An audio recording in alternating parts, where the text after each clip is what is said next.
संगत जी जय गुरु जी। आज शिव पुराण की हम कुछ ऐसे अध्याय पढ़ेंगे या ऐसे कुछ पाठ करेंगे जिसकी महिमा बहुत ज़्यादा है और हमारे जीवन में होने वाले मतलब जो भी हमारी कुंडली को लेके या हमारे जीवन में जो भी प्रॉब्लम चलती हैं, अगर ये पाठ आपके तक आया है तो गुरु जी की रजा से आया है। और इस पाठ के पढ़ने से आपकी जो भी दुविधा है मन की या जो भी आपके जीवन के कष्ट हैं वो दूर होंगे। आज गुरु जी की आज्ञा से मैं इस पाठ का वर्णन और इस अध्याय को मैं पढ़ूंगी। आप चाहें तो साथ में बोल सकते हैं या इसको तेज आवाज़ में सुन सकते हैं। जय गुरु जी। आज हर चीज़ की महिमा का वर्णन है शिव पुराण में कि किस चीज़ से क्या महिमा होती है, तो अन्नदान की महिमा हम पढ़ेंगे। और जय गुरु जी, शुक्राना गुरु जी। अच्छे कर्म करने वाले को भगवान बिना मार्ग तय किए ही यमपुरी पहुँचाते हैं। ब्राह्मणों को जूते खड़ाऊ आदि पहनाने वाले पुरुष घोड़ों पर सवार होकर यमपुरी पहुँचते हैं।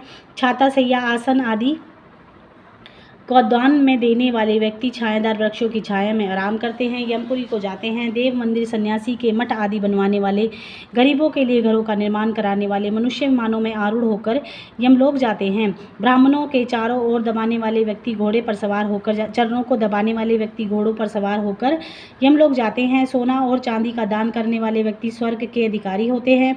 अन्न का दान सब दानों में उत्तम बताया गया है। यही दान प्राणियों को जन्मदाता बताया गया है। यह दान प्रसन्नता, रुधिर, मांस, चर्बी, बल और वीर्यवर्धक है। अन्न के बिना सुख, वैभव और विकास कुछ भी संभव नहीं है, इसलिए अन्न का दान सब दानों में उत्तम है। अन्न दान करने से आप के बाद भोजन करने से शरीर पुष्ट होता है, उसी शरीर में धर्म होता है। धर्म का आधा भाग अन्नदाता को प्राप्त होता है। शरीर को पुष्ट करने थोड़ा अन्न बचाकर भिखारियों को उसे दान देना चाहिए। घर पर आए अतिथि को भी भोजन कराकर ही विदा करना चाहिए। ऐसा करने से परलोक से सुख मिलता है तथा स्वर्ग की प्राप्ति होती है। अन्न का दान श्रेष्ठ फलदायक है। वृक्ष के अन्नदान की महिमा बताने वाले को भी सुख संपत्ति प्राप्त होती है।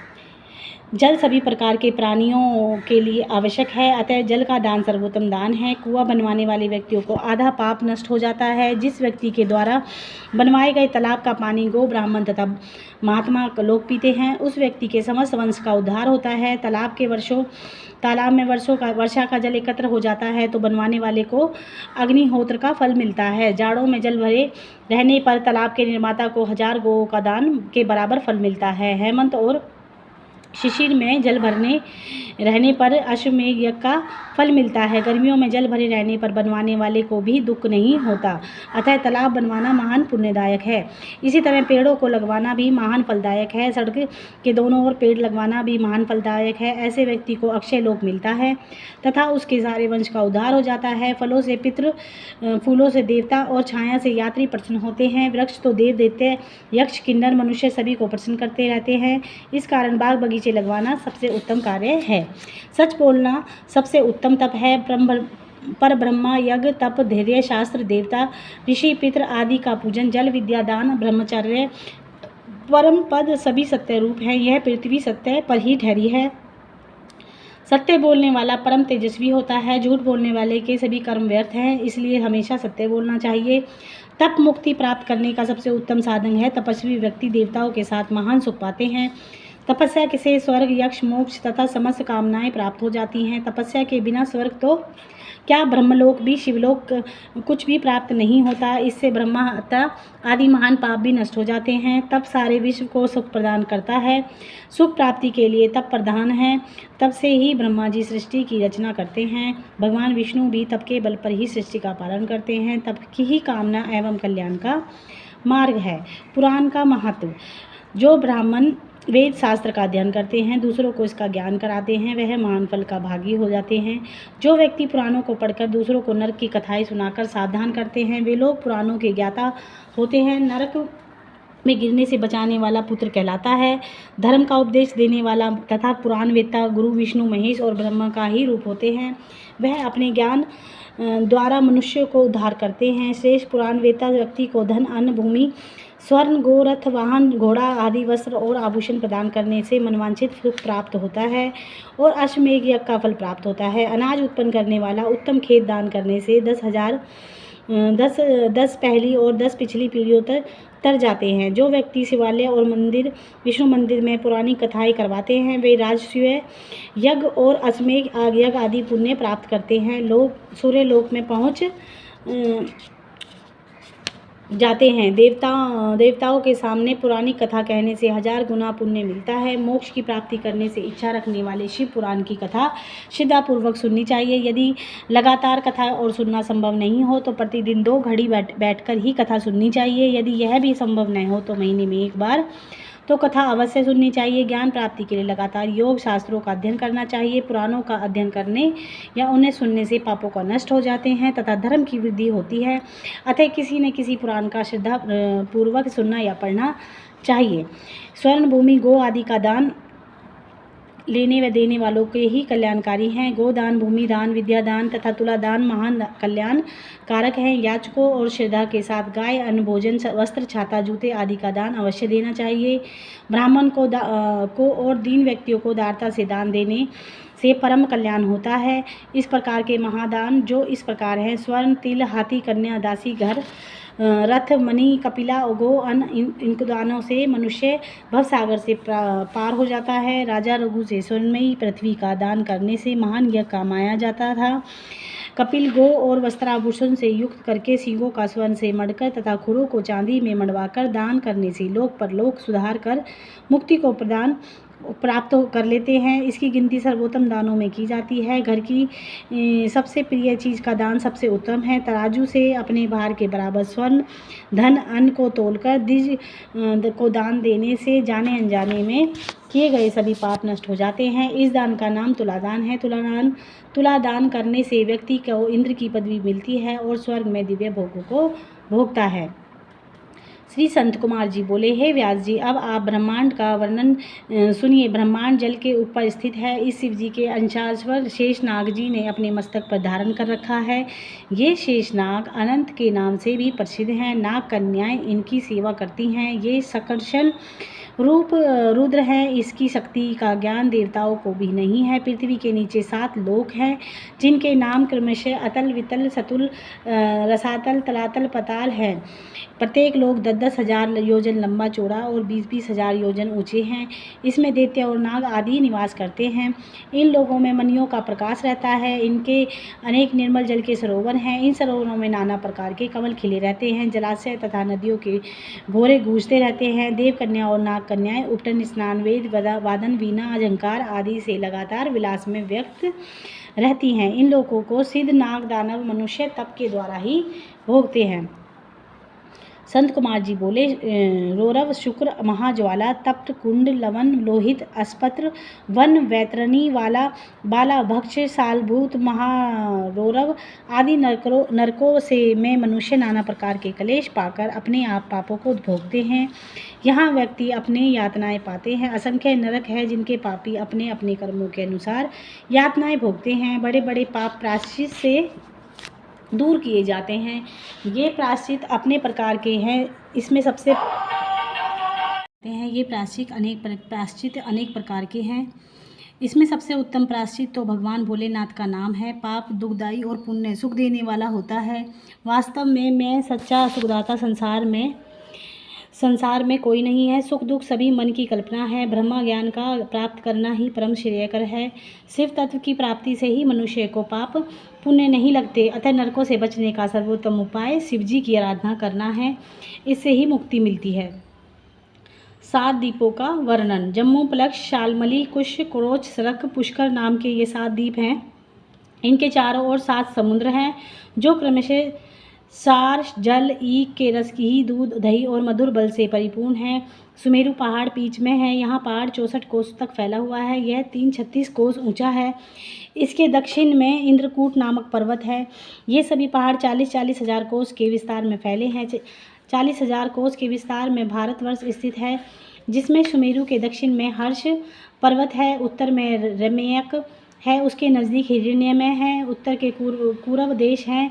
ये सभी 9,000 योजन के परिमाण वाले हैं। बीच में इलावर्त पर्वत है, सूर्य में मद्राचल तथा दक्षिण में गंधमादत पर्वत, पश्चिम में विपुल, उत्तर में सुपार्श्व पर्वत शिखरों के साथ इलावर्त के सहित मेरु से मिलते हैं। जम्बू द्वीप यह भारतवर्ष के दक्षिण में 100 योजन का है। यह समुद्र से उत्तर की ओर तथा हिमालय में दक्षिण की ओर स्थित है। इसे कर्म भूमि कहते हैं। यहाँ प्राणी स्वर्ग एवं नरक का फल पाता है। इस द्वीप के 9 खंड हैं। इन्हें दुदुम, कसेरू, ताम्रवर्ण, गवास्म, नागद्वीप, सौम्य, गंधर्व, वरुण नामक 8 खंड हैं। 9वां भारत खंड है। इसके उत्तर में ऋषि मुनियों का निवास है। दक्षिण में यवन, पूर्व में विकिरात। यहाँ पर ब्राह्मण, क्षत्रिय, वैश्य तथा शूद्र आदि के मनुष्य हैं। ये सभी तरह से युद्ध, व्यापार, सेवा आदि में सक्षम होते हैं। यह द्वीप पुष्कर द्वीप यह द्वीप मधुर जल वाले सागर से घिरा है। यहाँ तथा पूर्व के द्वीप से दूना बड़ा है। एक पर्वत है जिसका नाम मानस पर्वत है। यहाँ जरा, रोग, शोक आदि बंधन नहीं है। यहाँ के निवासियों की आयु 10,000 वर्ष तक होती है तथा ये सत्यवादी होते हैं। यहाँ प्रजापति व ब्रह्मा जी निवास करते हैं। देवता, दैत्य आदि सभी ब्रह्मा जी की पूजा करते हैं। यहाँ के निवासियों को समय के अनुसार अपने आप ही भोजन मिल जाता है।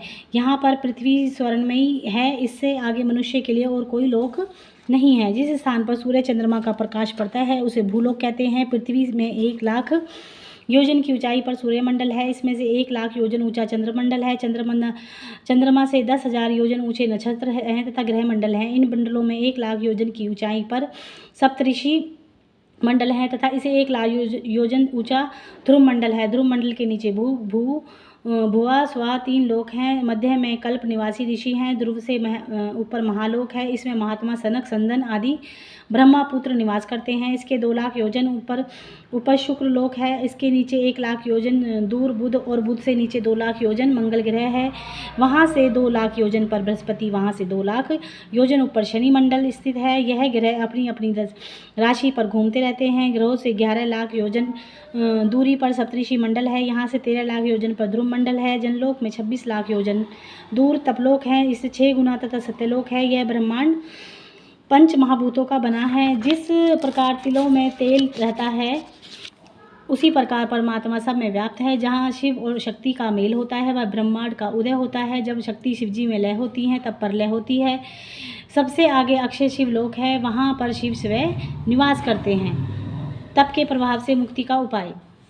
भगवान शिव शंकर की कृपा से तप करना ही श्रेष्ठ उपाय है। बिना तप के शिवलोक की प्राप्ति मुश्किल है। शिव भक्त शिवजी की तपस्या करके उनके लोक को प्राप्त करते हैं। तपस्या की परम पवित्र साधन है। सभी ऋषि मुनि देवता तपस्या करते हैं। ब्रह्मा, विष्णु, शिवजी भी तप करते रहते हैं। सात्विक, राजस, तामस ये 3 प्रकार के तप हैं। राक्षस और पापात्मा व्यक्ति तामस तप करते हैं। जिस पर तप का निष्काम होकर किया जाए वही लोक परलोक को फल देता है। किसी कामना से तप करना राजस तप है। सिद्धि के लिए तप करना तामस है। अतः शुभ कर्म करके शुभ पर्वों के दिन जहाँ जाप, हवन, तप करना, कुआं, धर्मशाला आदि का निर्माण करना तप उत्तम रहता है। इसके करने प्राणायाम पूर्वक शिव भक्ति करना है सबसे उत्तम तप है। स्त्री सैया, मदादि पदार्थ, वस्त्राभूषण, दूध, तांबुल आदि राजाओं के वैभव के स्वर्ण, सुंदर भवन, रत्नों, नित्य ज्ञान, आभूषण, शंख, वीणा, मृदंग, हाथी, छत्र, चवर आदि ये सब भोग की श्रेणी में आते हैं। इनमें से मोहित होकर मनुष्य चराचर योनियों में कष्ट उठाता है। मनुष्य योनि में ब्राह्मण जन्म सबसे परम दुर्लभ है। जो व्यक्ति ब्राह्मण होकर अपना उद्धार करने में असमर्थ है उसके समान मूर्ख इस संसार में और कोई नहीं है। भारतवर्ष की भूमि कर्म फल और फल भूमि कही गई है। यहाँ उत्पन्न मनुष्य शुभ कर्म कर सकता है तभी उसे स्वर्ग आदि के भोग मिलते हैं। वृद्धावस्था में आने पर शरीर कुष्ठ हो जाता है। अतः पहले ही हमें सावधान रहने की आवश्यकता है। वृद्धावस्था में तप करना उत्तम है। निरंतर पुण्य, कर्म, दान आदि के द्वारा मनुष्य को अपना लक्ष्य तय करना चाहिए। नहीं तो यमराज के यहाँ रोते चिल्लाते रहते कष्ट भोगने पड़ेंगे। जो व्यक्ति सब प्रकार से शिवजी की शरण ले लेते हैं वे जल से कमल की तरह सभी पापों से अलग रहते हैं। इसलिए शिवजी का नाम भी संसार के भय से मुक्ति दिलाने वाला परम कल्याणकारी है। व्यास जी संत कुमार जी से बोलते हैं, अब आप देख कि जो गर्भ स्थिति होती है तथा जीव की वैराग्य कैसे होता है यह बताने की कृपा करें। संत कुमार जी ने बताया, शरीर में भोजन का रस रूप तो सारे शरीर में नाड़ियों के द्वारा प्रविष्ट हो जाता है। इससे मैल नेत्र, कान, आँख, दांत, लिंग, गुदा, मूत्रालय, कफ, स्वेद आदि से द्वारा बाहर निकलता है। समस्त नाड़ियाँ हृदय से जुड़ी हुई हैं। इसके द्वारा ही समस्त शरीर में रस पहुँचता है, वहीं पर रस आत्मा में परिपक्व होकर त्वचा बनकर समस्त शरीर में लिपट जाता है। फिर रक्त बनता है, उसके पश्चात रोम, बाल, स्नायु, अस्थि, मज्जा, नख आदि उत्पन्न होते हैं। अन्न के द्वारा वीर्य शुद्ध होकर स्त्री के गर्भाशय में ऋतुकाल में प्रविष्ट होता है और उसी के शरीर बनता है। एक दिन वह वीर्य कलिल कहलाता है, 5 दिन में वह बबूला बन जाता है, 7 रात्रि में मांस पिंड बन जाता है, 2 महीने में कंधा, गिरवाज, पीठ, छिपेट, छाती अवयव बनते हैं, तीसरे माह में संधियाँ, उंगलियां, 5वें माह में मुख, 6ठे माह में नासिका, कानों के छिद्र आदि, दांत एवं गुहा आदि का निर्माण होता है, 7वें महीने में उत्पत्त गुदा आदि का निर्माण होता है। इसी प्रकार जीव अंग प्रत्यंगों से पूर्ण होकर माता के द्वारा भोजन करने पर उसके रस से पलता है। वह अपनी आत्मा के उद्धार के लिए पूर्व जन्मों का स्मरण करके भगवान से प्रार्थना करता है। सैकड़ों सुइयों के चुभने से जो कष्ट होता है वही कष्ट उसे गर्भ में होता है। गर्भ के समान कोई और दुख नहीं है। वह बालक गर्भ में विष्ठा तथा मल के गर्त में पड़ा रहता है। इस प्रकार जीव की गर्भ में स्थिति होती है। यह शरीर रज और वीर्य से मिलने से बनता है। वह गर्भ में विष्ठा में रहता है, जिसे वह अपवित्र रहता है। चाहे कितने ही कुशाओं के जल तथा पचंगे से शुद्ध करो, परंतु वह कभी शुद्ध नहीं हो सकता। जैसे काली वस्तुएं कभी सफ़ेद नहीं हो सकती। संसार में रहकर जीव कितनी दुर्गंध में पड़ा रहता है, फिर भी उसे पता नहीं क्यों वैराग्य नहीं होता। हजारों वर्ष तपस्या करने पर भी वह मलिन आत्मा पवित्र नहीं होती। यदि भावना शुद्ध करके ईश्वर स्तुति, हवन आदि कर्म करते हुए मृत्यु को प्राप्त हो जाते हैं, तो फिर उसे ज्ञान प्राप्त हो जाता है और इससे उसका मन शुद्ध हो जाता है। ज्ञान रूपी जल और वैराग्य रूपी मृतिका से वह शुद्धि प्राप्त कर लेता है। शुद्ध भावना करके चित्त में शांति रखकर जो परम ज्ञान प्राप्त होता है, वही संसार में जीवन मुक्त रहता है।